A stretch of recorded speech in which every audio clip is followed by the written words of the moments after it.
Today we're going to talk about building sentences. Just like houses, there are a few basic patterns that sentences in English follow, and these do not include questions. Questions are kind of a different animal. Just remember that a sentence cannot exist without a main verb, okay? And verbs will perform three jobs in sentences. They will show action, they will link a subject with a noun, a pronoun, or an adjective that describes them or it, and verbs will also help other verbs to form verb phrases, such as was going, okay? The first basic pattern of a simple sentence is subject plus action verb. Now, our sentence is Carlos runs, right? We have a subject, Carlos, that is doing something, running. So he runs. We don't need anything else. We understand what this means. Carlos runs. Okay? Amelia dances. What is our subject and what is our action verb? Well, Amelia is our subject, and what she does is dance. She dances. That's our action verb. Now, there are special sentences called commands that can be one word. Halt. Okay? That's an action. Stop, right? In this case, because it is a command, I am commanding you, and that is actually the subject. Instead of saying you halt, I'm just saying halt, and I am implying the you as my subject. So this actually does fit into our sentence pattern. The second sentence pattern is subject plus action verb plus object. Sometimes we need something that explains what the subject is acting upon. Okay, so Tasha completes her homework. In this sentence, Tasha is our subject doing the action, completes is our action, and homework is what Tasha is doing, right? Notice that this sentence would not make much sense, Tasha completes, without the object. Because we'll ask ourselves, what is it that Tasha completes? Okay, and we are answering that question with the object. An object is a noun, pronoun, or phrase acting like an acting like a noun that receives an action. Our third basic sentence pattern involves linking verbs. Okay, so we have subject plus linking verb plus description. Linking verbs like is and seems will link subjects with things that describe them, words that describe them. So if I say Dante seems happy, okay, Dante is our subject, seems is our linking verb, and then happy is the description, and it describes Dante, okay, not the verb. If I say the effect was off the charts, our subject is going to be effect, right? Our linking verb is was, and our description is off the charts. Notice that our description is a phrase instead of just one word. Okay, if I said the effect was off, that doesn't make any sense. Okay, we have to have the entire phrase to make it make any sense to us. The thing to remember is that these patterns are just frameworks that we can build upon. We can embellish. We can put more words in to complicate the sentence a little bit more, but to add more information. So, can you recognize the patterns in the following sentences? The date on the cheese expired. 20% of the class had previously played the piano. Staying home was the best thing for the sick child. Can you match up the patterns? Can you find the subjects and the verbs and possibly the objects or descriptions if needed in these sentences? Well, let's go and see what we've got.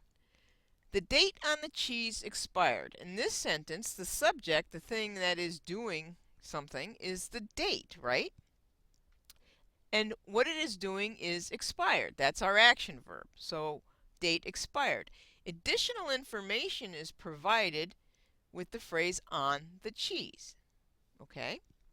So we have our simple subject plus action verb pattern here. The next sentence, 20% of the class previously played the piano.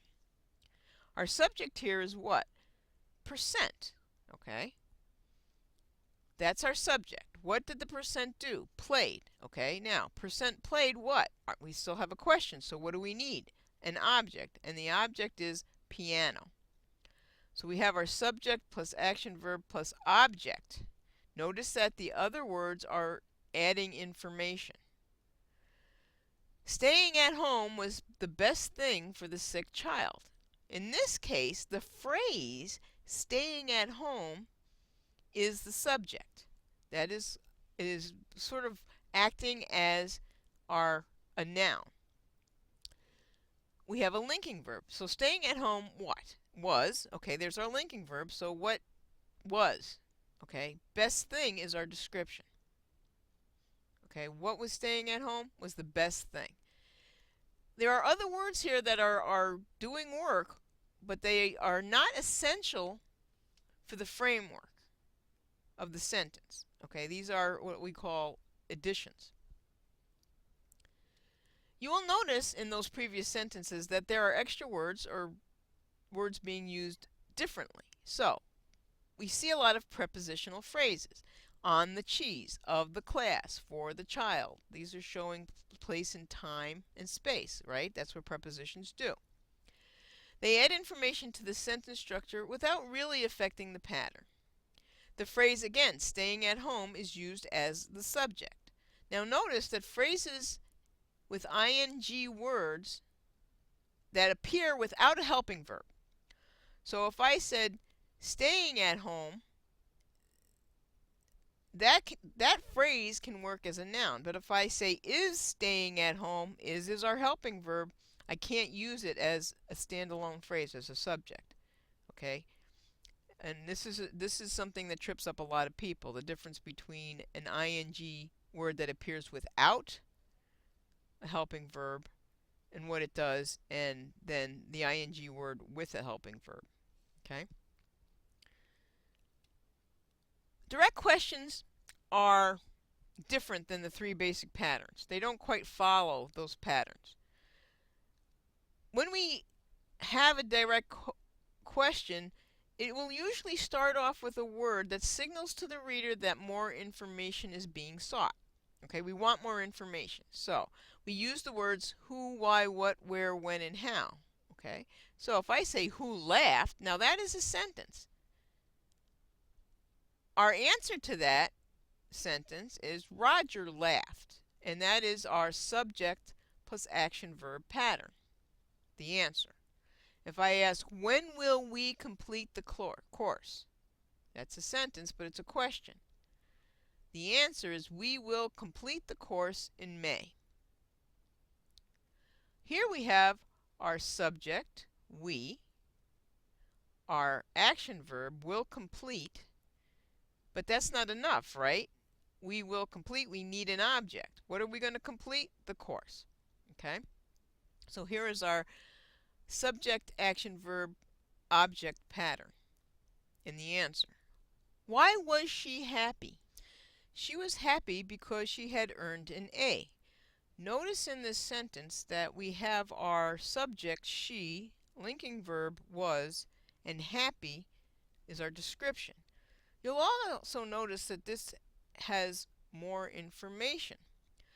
What we have here is what we call a dependent clause. And that is, you see the dependent clause started with the word because. And we have another, basically, sentence. She had earned an A. Again, we have she is our subject, had earned is an action verb, and an A is our object. So what we really have here is two sentences joined together with because. This is what we call a complex sentence.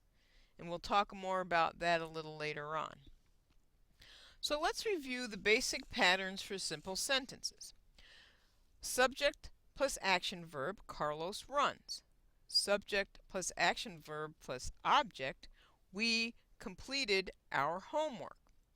Subject plus linking verb plus description. She was beautiful. These are our framework. These are the basic patterns, and we will talk more about how we add and play with these patterns in later presentations.